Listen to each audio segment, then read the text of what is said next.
काम के बाद हर दिन जियाओमी को नंगे पैर घर वापस भागना पड़ता था, रेलिंग पर कूदना पड़ता था, सीधे घर में भागना पड़ता था, अपना कोट उतारना पड़ता था और फिर जल्दी से एक गुप्त कमरे में भागना पड़ता था और अपने हाथों से भारी लोहे के दरवाजे को स्प्रे करना पड़ता था।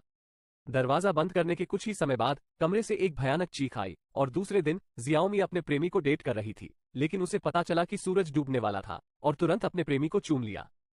अपने प्रेमी को भ्रमित चेहरे के साथ छोड़कर फिर से घर के लिए नंगे पैर दौड़ना शुरू कर दिया। अपनी प्रेमिका के असली चेहरे का पता लगाने के लिए प्रेमी ने चुपके से उसका पालन करने का फैसला किया और उसने एक अद्भुत दृश्य देखा, केवल महिलाओं को देखकर।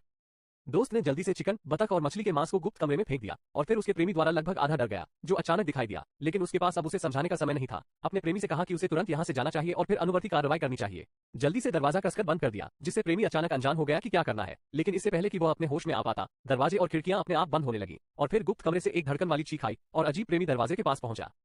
स्नूपिंग करते समय, लेकिन उसने जो देखा वो चौंकाने वाला था। ये वास्तव में एक बहुत ही उत्तेजक अन्वेषण फिल्म थी और जिन लोगों ने इसे पहले नहीं देखा था